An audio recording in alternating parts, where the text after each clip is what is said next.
todos e a todas, né? Boa tarde. Boa tarde. Parabéns aí pela luta, né? Que estão aí firmes, né? Perseverantes, determinados. O Amazonas só veio, mas o Pará está em peso aqui. Escolhendo o Pará. O Pará está forte aqui, né? Mas, primeiro, parabenizar aqui o Lorisvaldo, ele e toda a turma lá em Manaus, né? Realmente, muita garra, muita luta. E aí já não é de agora, claro, é uma caminhada de um tempo.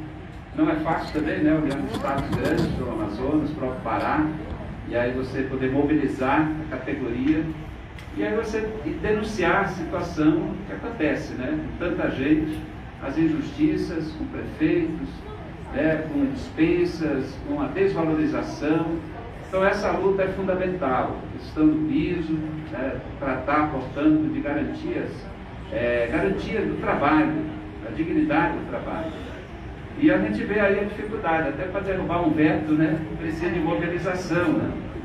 E aqui os artifícios que vão acontecendo também para ir postergando, que a gente está percebendo aqui também, né? Até porque o governo opera no sentido de cada vez mais dificultar que as várias categorias possam garantir direitos, possam estar realmente definido na Constituição, piso salarial, como a gente está vendo aí a luta também da enfermagem, setores privados muito fortes dentro do Congresso, que inviabilizam também um piso mais justo, que dificulta a aprovação de projetos dessa natureza.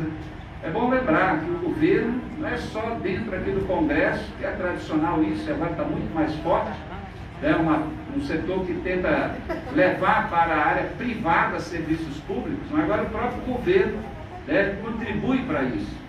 Privatização da saúde, quer privatizar a área da educação, isso significa também precarizar, porque era para vir mais cedo, está tendo um debate agora na Comissão de Desenvolvimento Urbano, faz parte, estava presidindo uma mesa, e o assunto é o saneamento básico. Aí uma lei que foi aprovada, depois de 4 anos aqui, não para melhorar, já tinha uma lei nacional, desde a época do Lula, que não era bem cumprida porque o setor privado queria mais. E conseguiram aprovar aqui a mudança do marco legal de saneamento e favorecendo as privatizações, mas nenhuma garantia de realmente garantir recursos para saneamento dos lugares onde o setor privado não vai, eles só vão onde dá lucro. E, portanto, cidades mais pobres ou bairros que não dão um retorno financeiro, eles não têm interesse. Então você vê essa mobilização de setores que favorece essa privatização e não o interesse público principal, que é a saúde e a vida das pessoas. E nesse momento a gente tem que valorizar os trabalhadores que trabalham na área da saúde, os agentes comunitários de saúde, os agentes de combate à pandemia. E eu vi lá na plenária que nós tivemos, agora dias atrás, vários deputados falarem, dizer, olha, o trabalho de vocês é importante porque é a prevenção. E todo mundo sabe disso. Mas quando você olha na prática lá, tem prefeitos que não olham dessa forma. Tem setores aí que contratam que não olham dessa forma.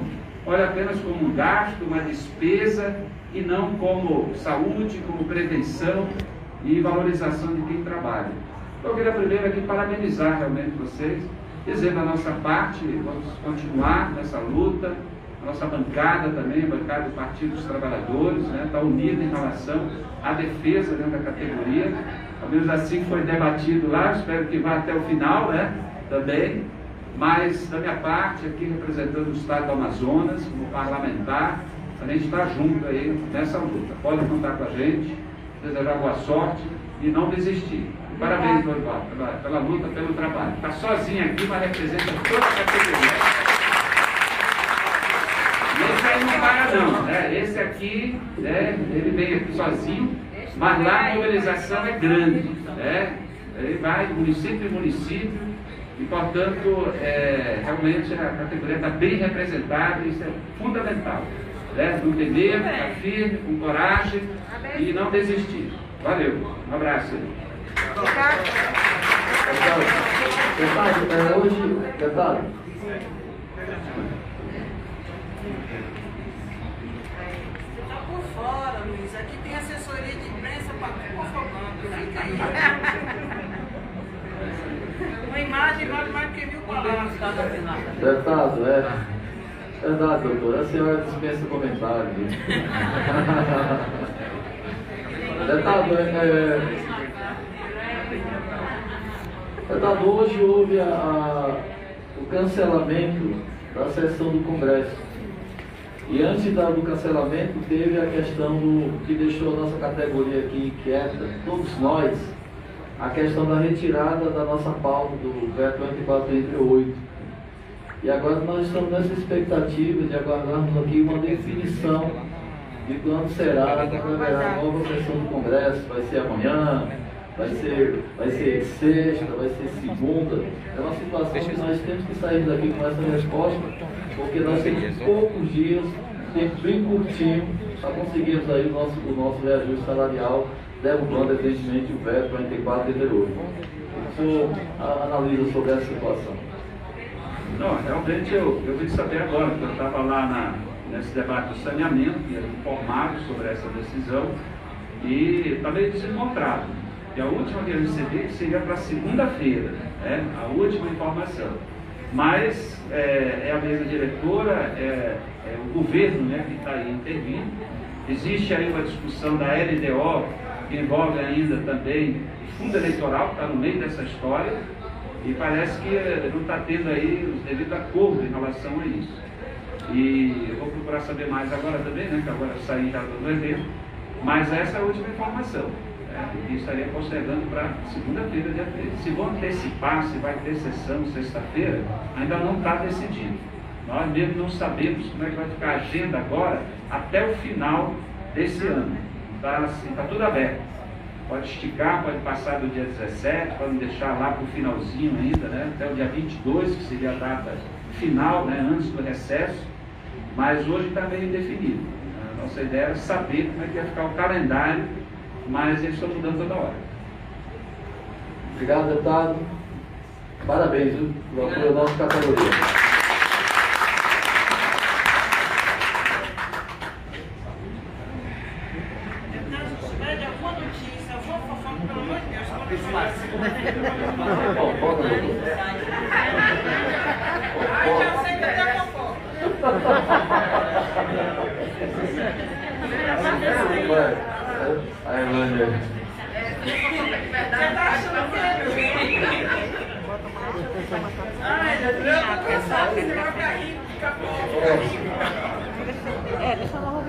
Aí começa a souber, se souber de alguma notícia, ó, vai bem, né? Alguma fofoca. Na nossa categoria não tem.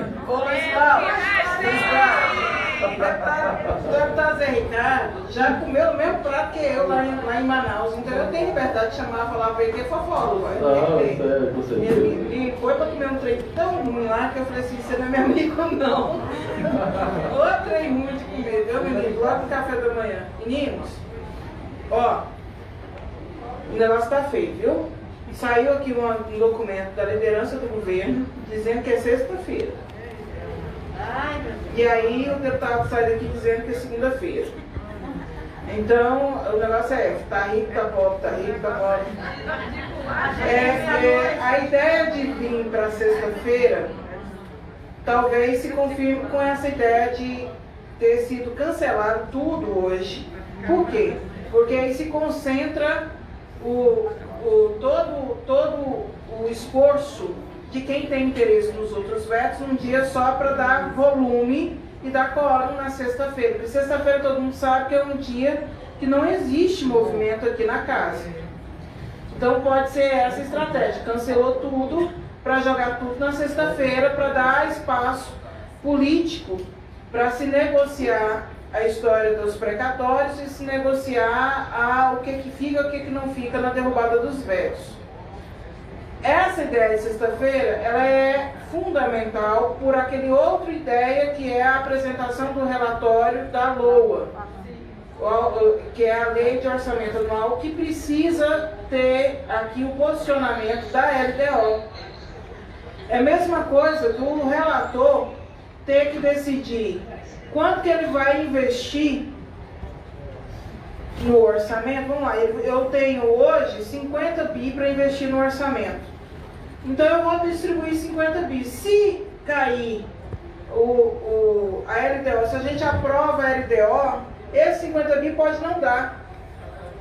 Do jeito que ele está pensando agora, porque tem vetos na LDO que tem impacto financeiro.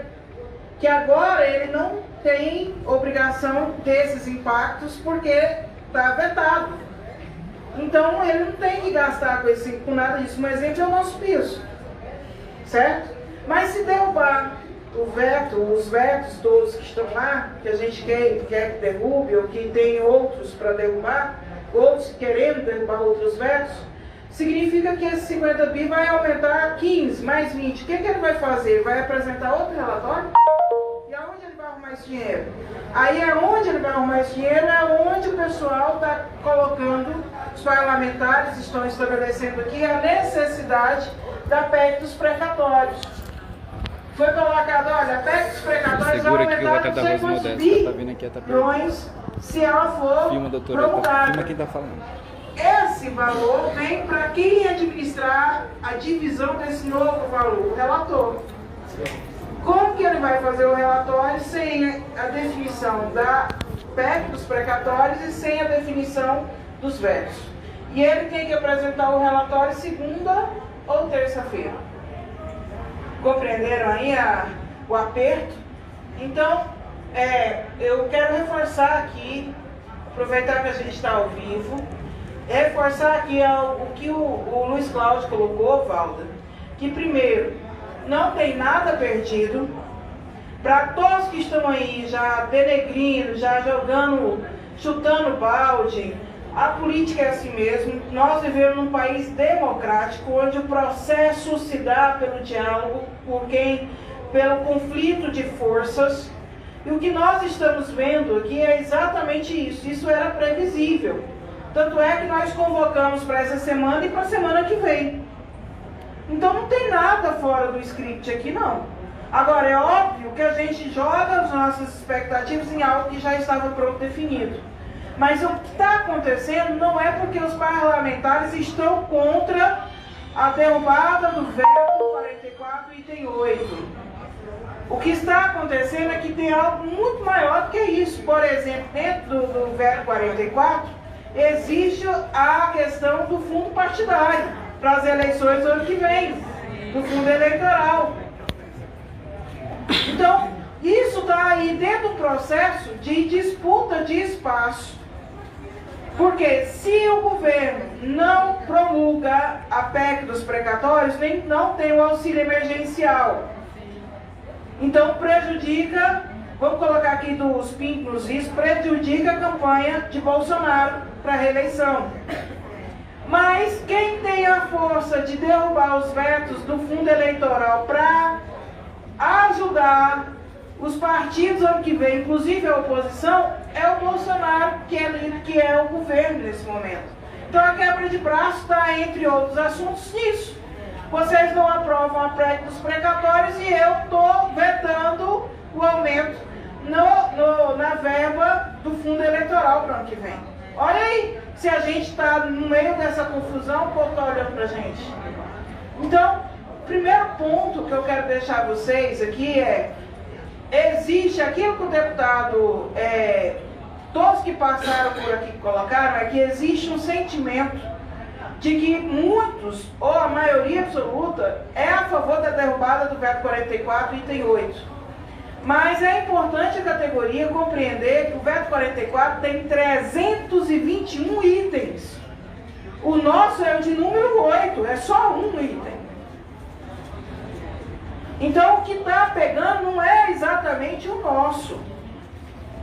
Nós estamos trabalhando e aquilo que o deputado passou aqui falando, João Canso falando, quem assistiu a live do Alexandre Padilha falando, é bem pertinente. Colega, fecha a porta aí, por favor, que a turma está fazendo uma reunião aí de fora, que está atrapalhando aqui dentro. É muito pertinente. Se nós não temos a votação hoje, a gente ganhou mais 2 dias, mais 3 dias para pressionar os líderes.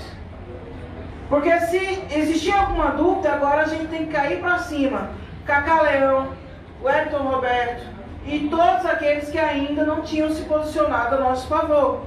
Compreenderam, gente? Então vamos ver por esse lado também. Eu estou aqui, Valda, em alguns grupos, o povo querendo achar culpado. Luiz Cláudio, estou falando que você é o culpado por ter cancelado a sessão aí. Eu falei assim, poxa, se o Luiz Cláudio tivesse o poder todo, ô Luiz Cláudio, você larga de ser manhoso, viu, cara? Você com esse poder todo. Agora, para entrar aqui dentro da Câmara, a gente tem que correr atrás de QR Code para você e você consegue cancelar uma sessão de Congresso? Não faz sentido, isso sério. Então eu vou colocar aqui para o pessoal que está nos assistindo, para vocês que estão aqui, esse momento não é momento de achar culpados, principalmente se dentro da nossa categoria. Todos aqui estão se dedicando, se sacrificando, se empenhando, se esforçando para conseguir o mesmo objetivo. É muita infantilidade, é muita ignorância achar que tem alguém aqui contra e pedindo para atrapalhar alguma coisa. Primeiro, que a gente nem esse poder não tem. Segundo, que o que nós queremos é a mesma coisa. Então, dentro do que a gente está compreendendo do processo político, nós estamos nos posicionando de forma correta, nos colocando de forma visível. E eu quero chamar a atenção do pessoal que está em casa, só para dar essa notícia. Tínhamos, Valda, uma previsão que ia estar cheio de gente aqui essa semana. E só foi a gente que veio. Significa o quê, viu, gente? Significa que quem tem perna para chegar até o final são poucos. E essas pernas nossas, para quem duvida, semana que vem vai ter mais gente que essa semana aqui, viu, gente? O doutor Elane e Valda, todos aqui da mesa e todos os companheiros e companheiras, acabei de ligar aqui para o Rodrigo Pacheco, pedir para retomar a sessão do Congresso. Vai se retomar a sessão do Congresso, porque eu mandei cancelar, agora está mandando voltar. Vai ter sessão do Congresso. Primeiro, sei que todos nós estamos todos indignados, porque não dá para ficar triste no processo de indignação, mas também não podemos perder a fé e a esperança. Durante toda a manhã, toda a parte da tarde de hoje, a gente está no processo de negociação permanente para garantir que o Congresso aconteça e que a gente possa ter os vetos que são de interesse da classe trabalhadora na pauta e também de derrubada desses vetos. Não é só botar o veto, é garantir que tenha voto suficiente para derrubar. Felizmente a gente da oposição, no campo da esquerda dos trabalhadores, não temos aqui os 513, 257 deputados para poder garantir maioria, então tem que conversar muito. Tem que ter um processo de articulação. E nós estamos vivendo no país um processo de muita instabilidade política na relação entre os poderes. E não tem sido diferente nos últimos meses entre o Senado e a Câmara. Então não é um problema só do veto 44 ou dos outros vetos que a gente está discutindo, mas sim também na relação política entre as casas. Se agravou-se um pouco quando o Senado, na minha opinião, acertadamente, aprova o projeto de lei 2564, do piso nacional da enfermagem, e manda para cá.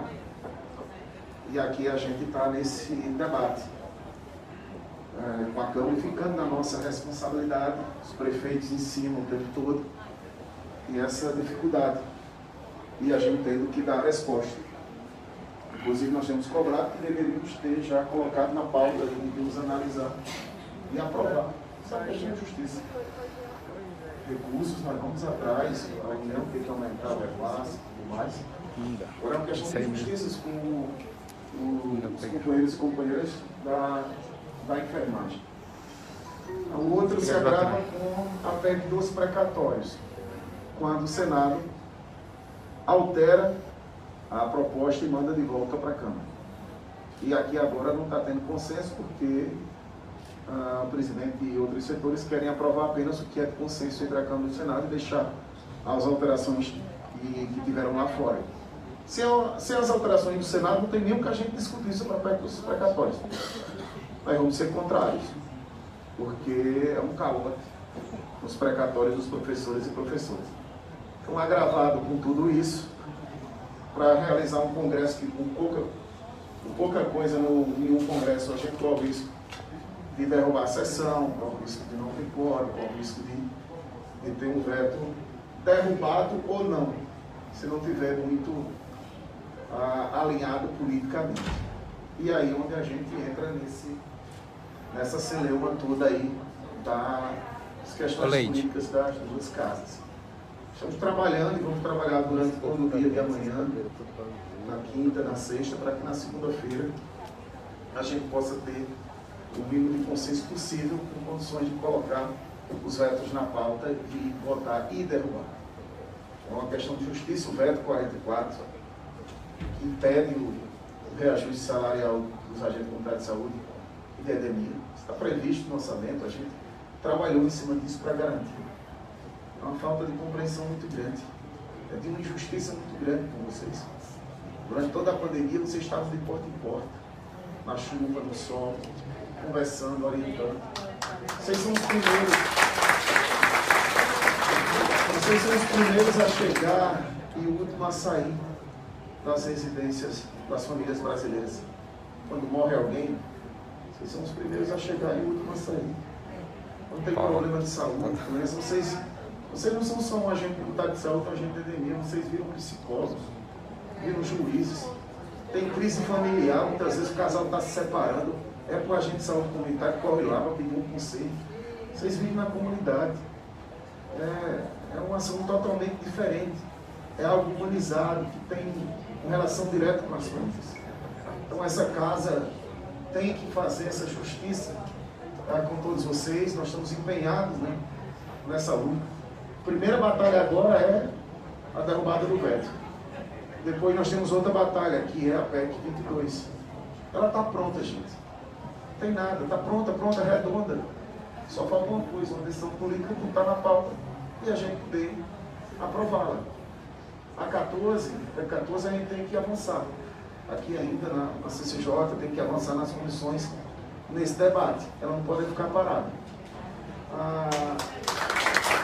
O projeto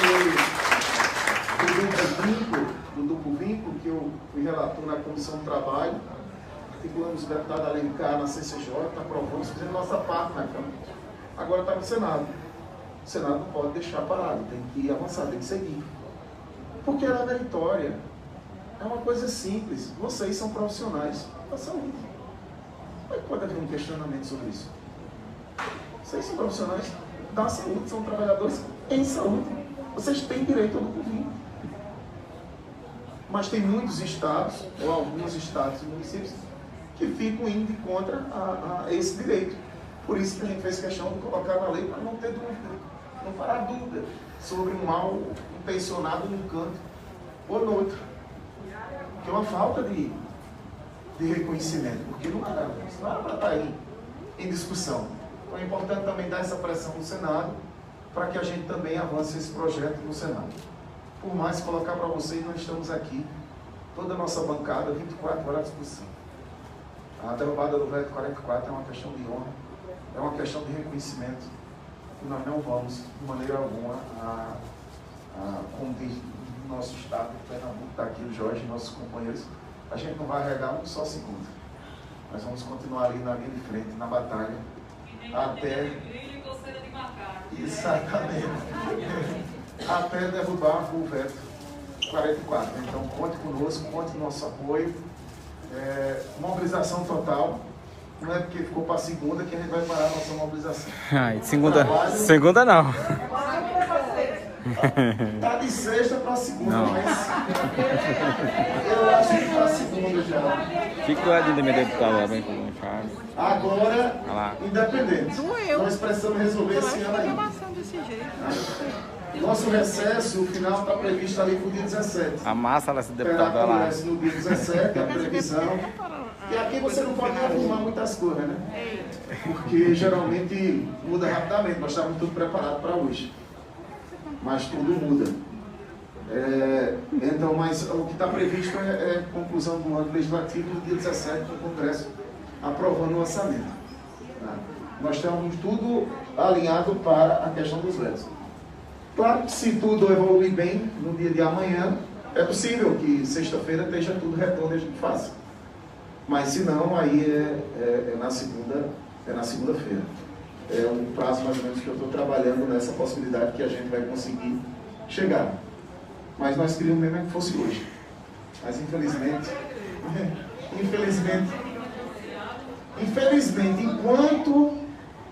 enquanto a classe trabalhadora não votar em trabalhador, nós vamos estar nessa situação.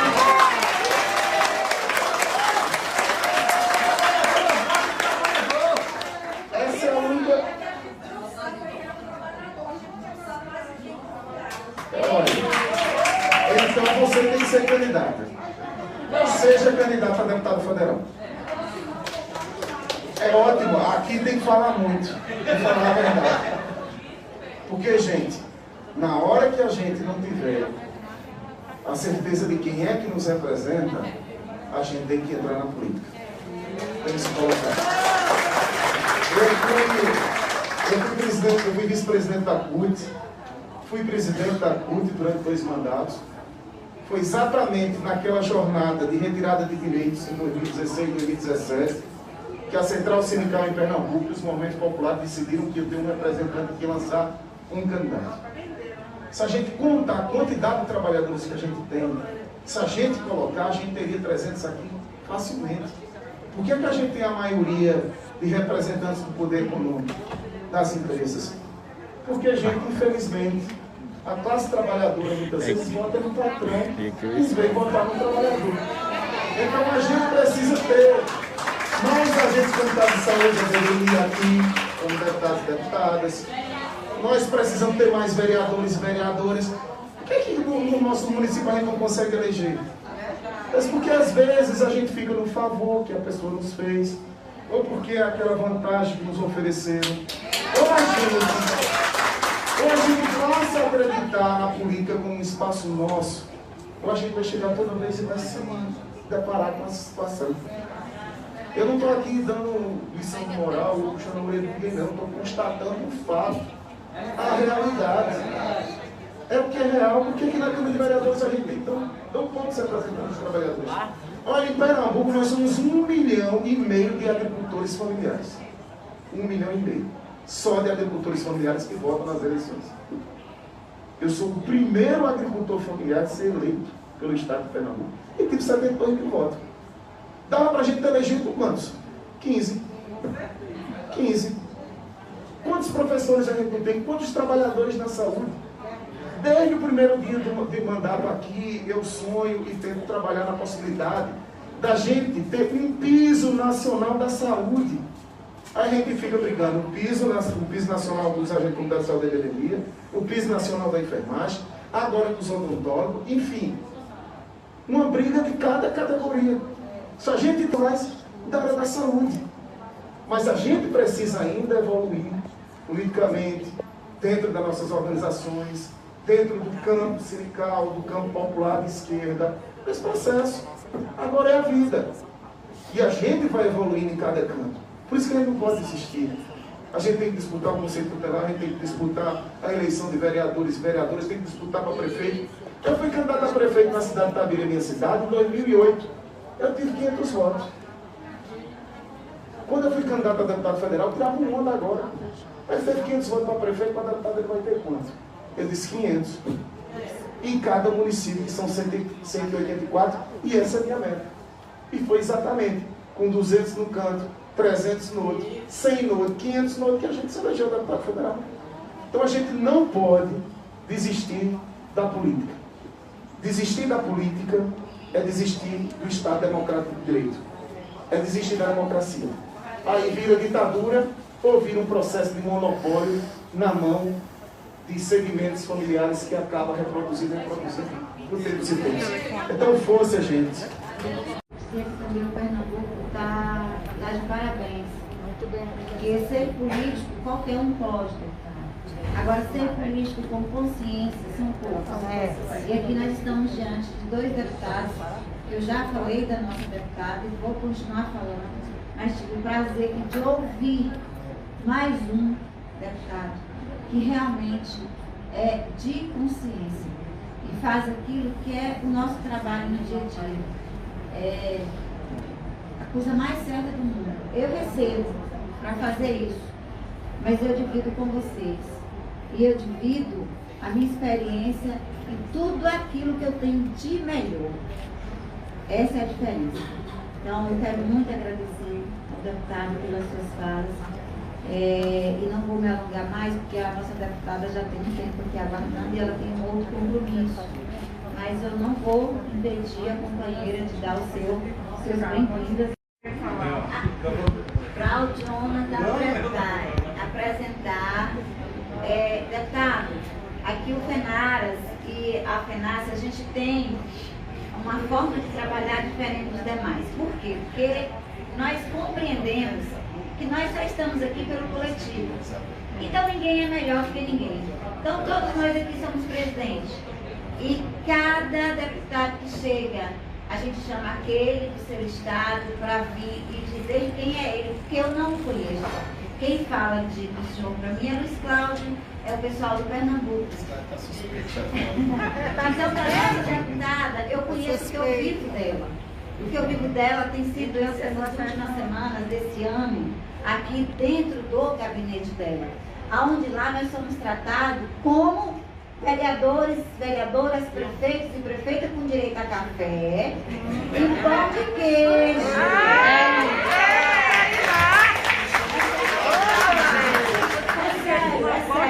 E sala de reunião.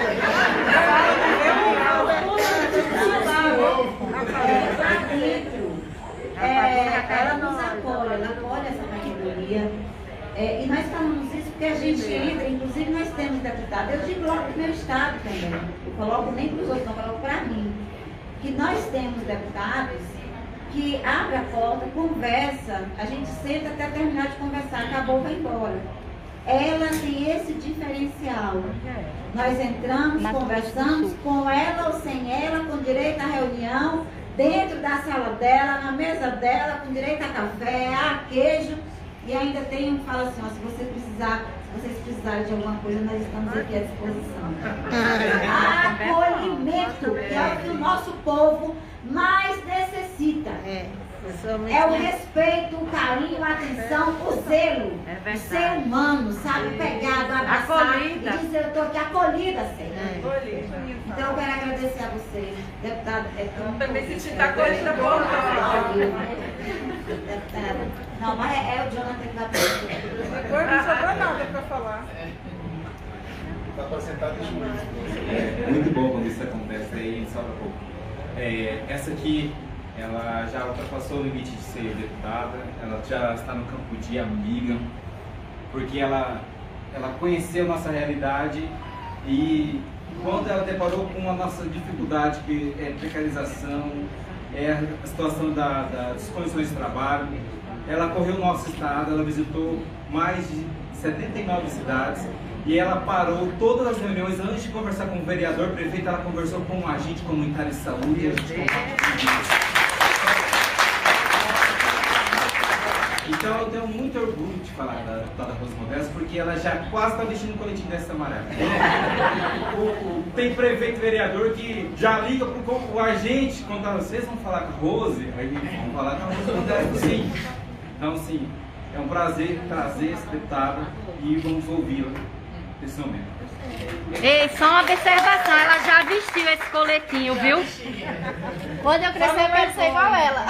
Já falei um dia. Eu crescer, também quero ser igual ela. Bom, boa tarde, gente. Boa tarde. Quero aqui cumprimentar o meu colega, Carlos. É uma alegria poder estar aqui dividindo essa mesa contigo. E é muito importante a nossa unidade, Carlos, nosso posicionamento. Graças a Deus nós temos muitos colegas aqui que reconhecem a importância do trabalhador, do servidor público, principalmente aqueles que estão na área que é a prioridade de todo mundo. Se você fizer uma pesquisa de norte a sul, de leste a oeste, conversando com pessoas mais simples, mais humildes, classe média alta, ou até os ricos, todos vão dizer qual é a prioridade da tua vida. Eles vão dizer, na sua grande maioria, que é a saúde. E o Brasil é um país que, ao longo da sua história de mais de 500 anos, ainda não aprendeu a investir em prevenção. A prevenção ela é eficaz, ela é mais barata e ela salva vidas quando o assunto é saúde, não é isso, doutora Helena? E quem é que faz prevenção na saúde? Começa com quem, gente? Onde a gente temia. Então você vê que no nosso país a gente erra. E tinha alguém aqui, como que é teu nome? Mira. Claudemira. A Claudemira, mais conhecida como Mira. Irmã Mira. A irmã Mira estava aqui falando um pouco sobre essa questão de você saber pedir ou como pedir, o conhecimento. Né? Ou a gente exerce aquilo, né, que nós aprendemos, que nós temos de conhecimento, ou nós vamos errar, vamos continuar errando. Está mais do que claro de que se o Brasil aprender a valorizar os seus servidores, a investir na prevenção, seja na saúde, na educação, na segurança pública, a gente vai viver melhor, nós vamos gastar menos, né? E acima de tudo, o maior resultado que todo mundo aqui quer, porque aqui, gente, muitos de vocês poderiam estar em outras atividades, mas entenderam e encaram essa atividade como uma missão que Deus deu para cada um de nós. Vocês pensam que é fácil ser político no Brasil? Não. Ser político no Brasil, infelizmente, virou sinônimo de ladrão, de corrupção, de enriquecimento, e isso pode ser realidade de alguns, mas não é a realidade nem da maioria, pode ter certeza que não é.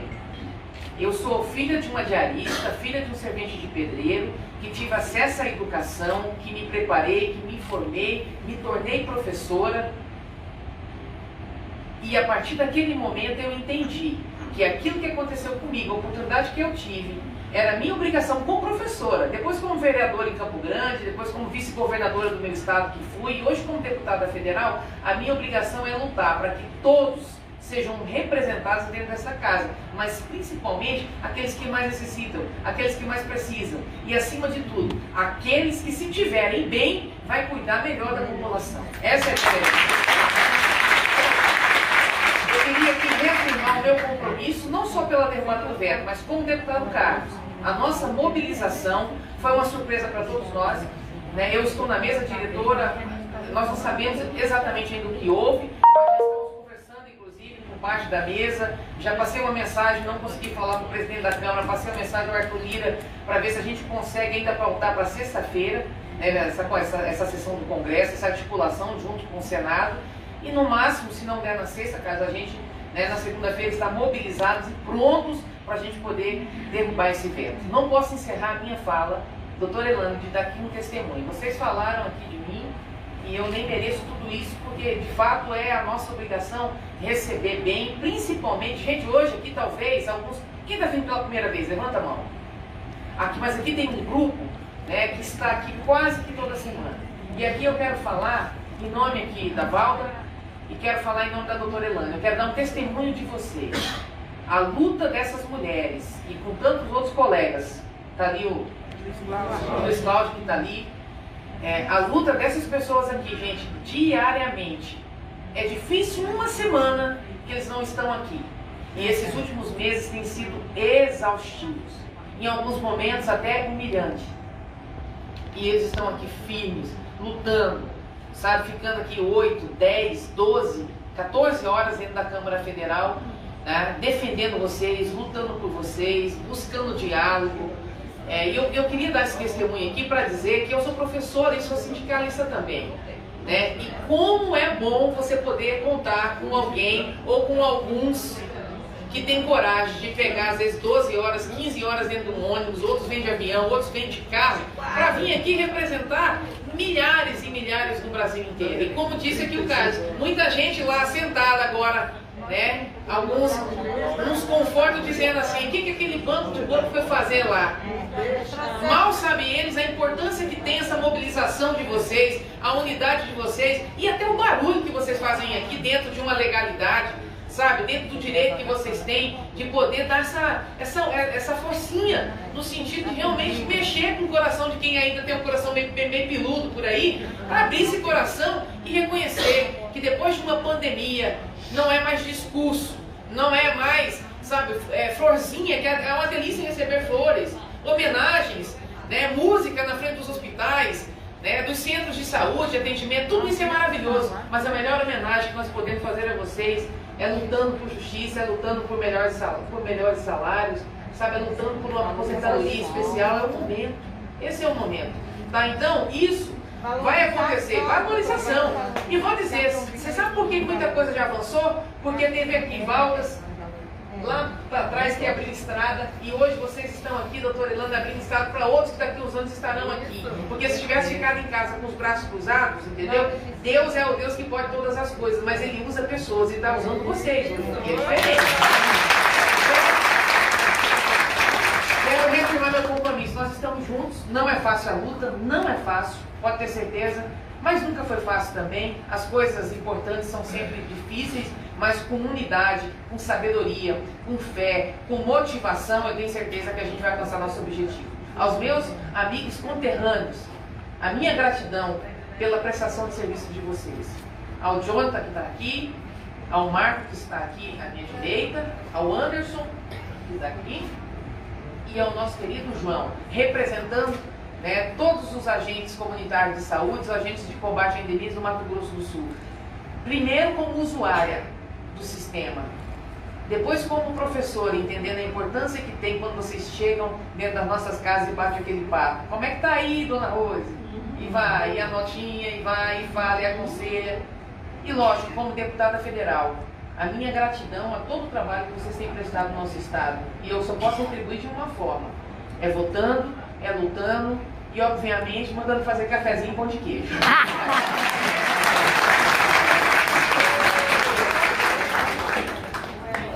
Vamos tirar uma foto? Vamos tirar uma foto. Então, assim, eu tô aqui apelando para vocês. Eu estou propondo que a gente faça uma vaquinha entre eles, para definir quem vai ficar e quem vai ajudar. Cada estado deixa. Vocês entenderam? Exatamente. Cada estado deixar assim. É isso aí. Mudou. Cada estado aqui, o pessoal que vai embora ajudar com um pouco de recurso quem vai ficar. É Exatamente. isso. Para ver o que fica de hospedagem, de alimentação para a semana que vem. Exato. É uma boa ideia, Valda. É, gente, porque nós precisamos de todos os estados. Todos os estados.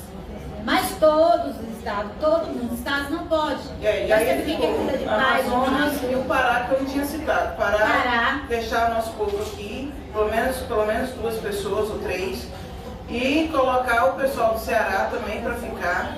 Opa, deputado Molon. É líder, gente, isso é importantíssimo. Senta aí, pessoal, se ajeita de novo aí. Ajeita com se ajeita aí nas cadeiras, se ajeita nas cadeiras aí. Olha o Rio de Janeiro aí, gente. Sente aqui, ó. Aqui tá. Tudo bem? Tudo jóia? Vem dar um abraço para vocês, viu? Tudo bem?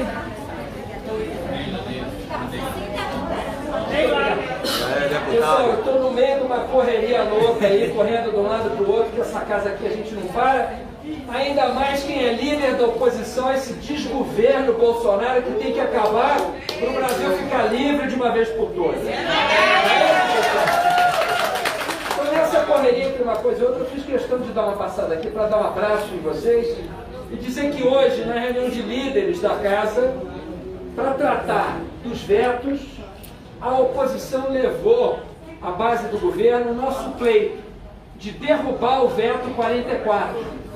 Falamos, nós da oposição queremos derrubar o veto 44. Não há acordo sobre isso, a base do governo resiste, mas nós estamos pressionando e vamos lutar no plenário. Assim que for marcada a nova sessão, nós não sabemos quando é, mas estamos aguardando e ela terá que ser marcada dessa semana para a próxima, porque só tem mais uma semana de trabalho aqui no Congresso até o dia 22, praticamente. Dia 22 é o último dia útil do Congresso, dia 23 já é recesso. Então nós temos de hoje, dia 7, ao dia 22 tem 15 dias de funcionamento aí o Congresso. Então vai ter que ter essa sessão e nós vamos brigar para derrubar esse veto na sessão. A oposição está colocando isso como uma de suas prioridades. Derrubar o veto 44, em respeito aos agentes comunitários de saúde. Sobre a data em si, que eu sei que é uma preocupação de vocês, nós não temos certeza ainda, porque depende da marcação pela presidência do Congresso, que é do senador Rodrigo Pacheco ou do seu vice-presidente, deputado Marcelo Ramos. Mas acontecerá nos próximos 15 dias, porque não há como ir para recesso sem votar o orçamento. E não há como votar o orçamento sem votar os vetos. Então os vetos terão que ser apreciados em 2 semanas. De forma que eu venho aqui saudar a mobilização de vocês. Contem conosco, contem com o nosso apoio. E nós sabemos que para uma população saudável, que é o que nós queremos para o Brasil, é indispensável valorizar, respeitar, qualificar e apoiar os agentes comunitários de saúde. Então vocês estão no coração da gente, da oposição brasileira, a esse governo, e nós somos a favor do Brasil. Muito obrigado, um grande abraço.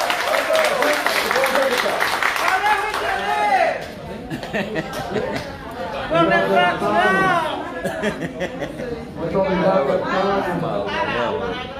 Muito obrigado.